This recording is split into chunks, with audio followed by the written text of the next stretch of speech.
Good morning. I'm out here driving across the state of Florida on the way to the other coast for some drone gigs to help pay the bills and get me into flight school. And I thought I would fill you guys in on how I studied for the instrument written exam over the past couple of weeks and scored really well on it. You can certainly do it too.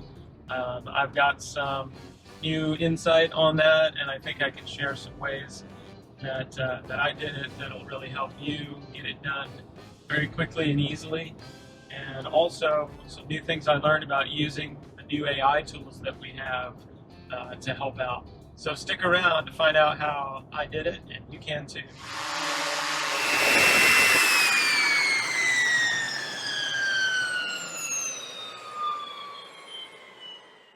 I just wanted to jump in here with a real quick message asking you to please subscribe to the channel because it really helps me out a lot. I'm trying to get over 1,000 subscribers. And also, I'm going to put this link up here for Acorns, which is something that I use. And if you sign up with my referral link, it's actually worth a pretty good bit of money for me. They offer a lot of money each week. I'll do another more detailed video about that. But if you want to check it out, just click on my link in the description there, and I'll also link to the other video where I go more in depth about it so you can find out all the details. But that really helps me out a lot. Now back to the video. So I want to show you how I studied for the instrument exam. It took me just under 3 weeks, I think about 20 days. And of course I wasn't studying full time, but boy, I was studying a lot. I'll start by showing you my hours. So you can see, actually, you know what, let me show you how it works, because what you do in the Sheppard program and in the Dauntless program, but I was using the Sheppard program for this. So what you do is you go into the study questions and you choose a category. So I've got aerodynamics and aircraft, the first category. You can see how many questions are in each one of these categories. And you're going to go show correct answer only. So they have a study strategy. I'll show you that real quick too. You can see how this looks. You know, it's heavy on text. So you got to read through all of this. Here's step one of your study strategy is you know, you got to choose these options and go through and do it this way. Step two, do it this way. Step three, do it this way. So it's effective. It's definitely got a very old school feel to it. You know, it's kind of like flying an old Cessna with steam gauges, whereas the Dauntless program, which I'm going to show you, feels more like flying a newer plane with a G1000 system. You know, although maybe that's not even a good way to put it, because it's actually, I don't think, more complex. It's actually just a little bit more slick and gives you a lot more information at a glance. So I'll show you Sheppard first, because that's actually what I was using. Choose your category, review study strategy, and then show correct answer only. So the first thing that's going to happen is you look at a question. You're planning an IFR flight and need to verify the VOR equipment operational check was accomplished during the preceding 30 days. It only gives you the answer. Okay, now contrast that with the Dauntless program. I'll shrink down a little bit here. You can make this, I've got 2 monitors actually, and you can run it out across both monitors, which is what I do for studying because it makes it easier. But you can see this is separated into 4 windows. It shows you all of your sections here. Let me exit to main menu and we'll show. So if you're in the Dauntless ground school study, so if I choose the first category is 111 questions. Now, this is going to actually show you in a much more graphical and fluid kind of way how you're going to go through, as opposed to the Sheppard Air study guide where it's just a bunch of text. This is going to show you, you're going to do your flashcard mode, your introduction to material that shows questions and the correct answer only. Then you're going to go into a learning and practice where you're going to repeat the ones you get incorrect. Then you're going to go into more continuous study and practice mode with immediate post-question feedback. And then more study. Then you're going to do a pretest check. And it's similar, again, to the Sheppard program, which you can see from their study guide. But this is just a little, for my mind, a little slicker. So I'm going to go into flashcard mode. Now what it shows you here on this screen, you see down here, this is all the questions, and you can see them at a glance, which is kind of cool, but you can also drag that down and minimize that. Now here's the question, when is an IFR flight plan required? Now in the Dauntless program, it shows you all 3 potential answers, and these are just like the Sheppard program, these are real test questions from the real tests, which is great because it familiarizes you with the actual questions. So this gives you the answer in green, but it also shows you the other answers. Whereas the Sheppard program, which I've brought forward here, only shows you the question and the only answer. Okay, who's to say which one of those is better? You go to the next question, there's the question, there's the answer, okay? And then what you're going to do is when you get to your next part of the study strategy, okay, once I've gone through all those, what should I do next? Well, the study strategy here is going to tell you, checklist step 2, once you've finished with the last question in step 1, close the question window, take you to the home screen. It's very functional. Like I said, I used this and I got a 95. 95%. Okay, it's very functional. But with the Dauntless system, as you go through, it gives you, not only does it give you the answer, it gives you these really thorough explanations. So let's decode this TAF. Whereas the Sheppard system just gives you the answer. And then in the next step, it gives you the all three possibilities, and you have to figure out the answer. And it has explanations, but they are not as thorough as the Dauntless explanations, is I guess the best way I can put it. Like if you look at this one, the explanation to this question and answer in the Sheppard Air program would be, here, I'll show you. So if I go study questions in Sheppard Air, and let's look at the FARs, and we're going to go in there. Okay. Now, if I look for the explanation to this, now if we want our explanation, here's how their explanations look. Okay, it gives you information, but again, it's all text-based, and you can see for each question here, these are their explanations. I'm just clicking through questions. You can see how all of their explanations are 100% text-based. Now, if I go back into the ground school program and you look at theirs, some of these are text-based because that's everything, right? It's just text is all you need. But some of these actually give you very good graphical depictions of the explanation. So here this is talking about your BSI. It's talking about fluctuations, and now you can see, oh, that's what it would look like if the VSI were fluctuating, right? Let's see the next one, dip errors. See, this one is a great example. If you're talking about what's the compass going to do, what would be the indication on the magnetic compass as you roll into a standard rate turn to the left from a west heading in the northern hemisphere? Now, in the Sheppard program, I had to really dig in to find why the correct answer was the correct answer and kind of almost memorize a lot of stuff.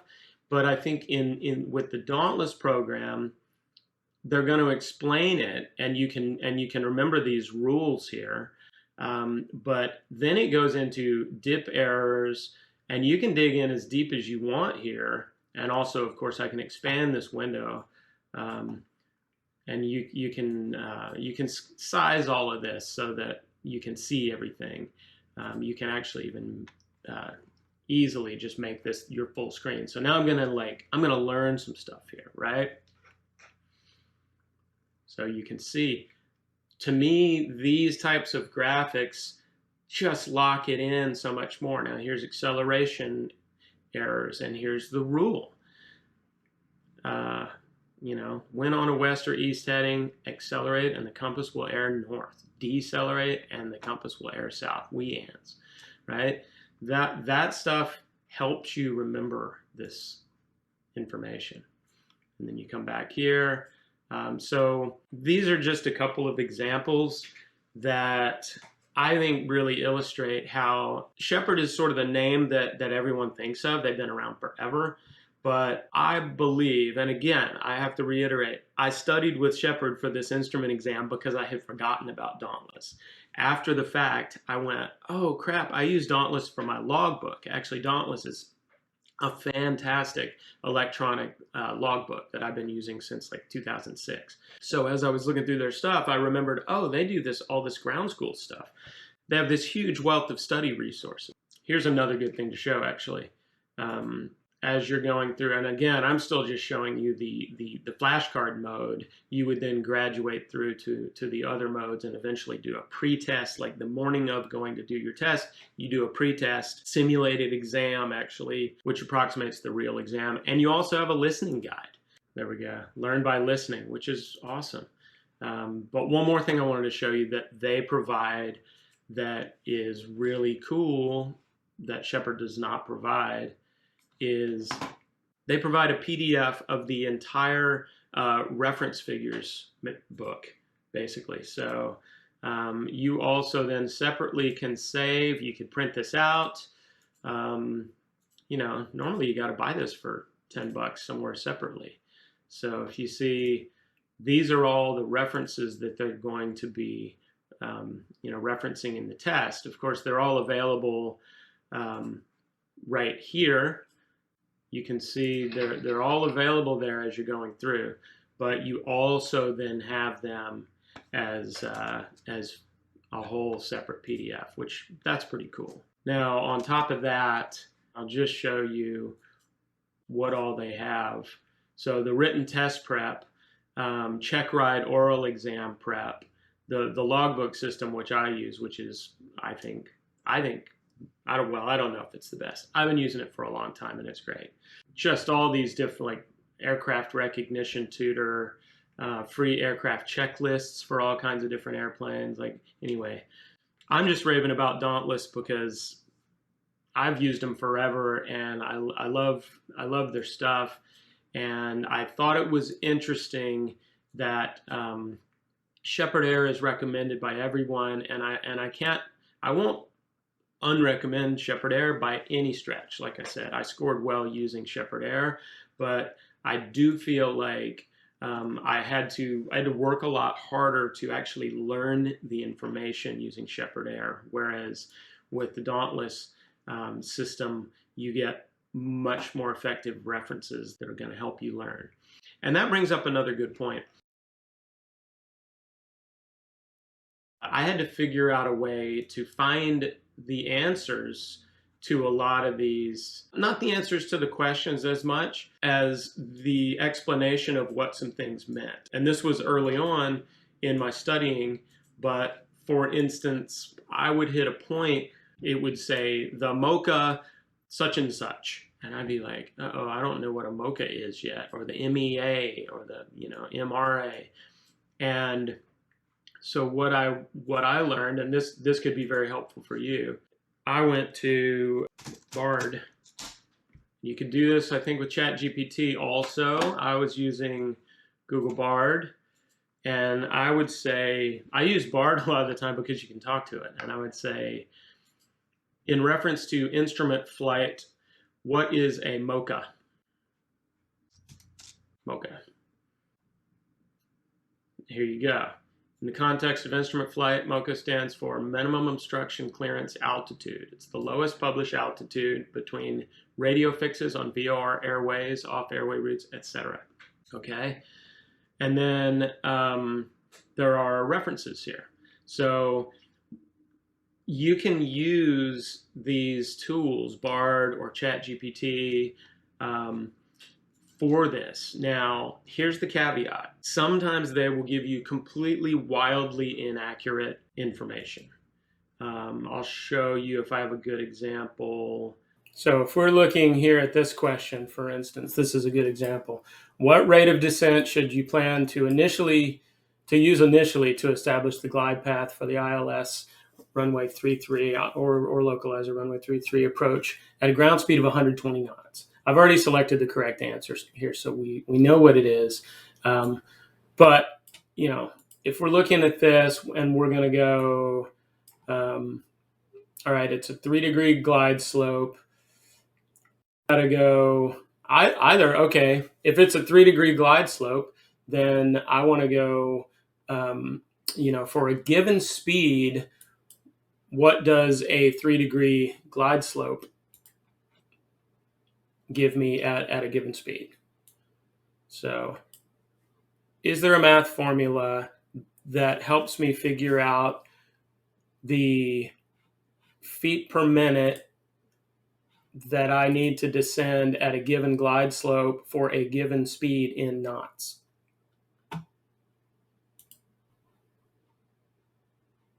Feet per minute descent rate equals glide slope angle in degrees times ground speed times 5. So it's saying that 120 knots and 3-degree glide slope, you need to go, minimum descent needs to be 1,800 feet per minute. That is nowhere near correct. At 120 knots, a 3-degree glide slope is actually 637 feet per minute. So again, these AIs give terrible math answers. So then I can just say, that is incorrect.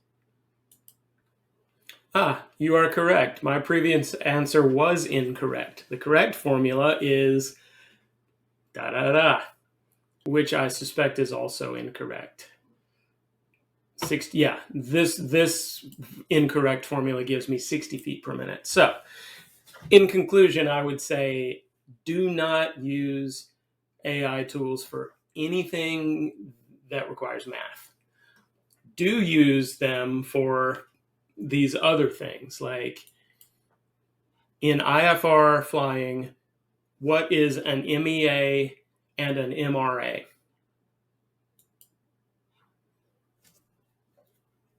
Oh, wait, hang on. It said MBA. It keeps correcting to that. You really got to be careful of those things. MEA. What is an MEA and an MRA? It actually gave me a bunk answer. Oh, MBA is a minimum basic altitude.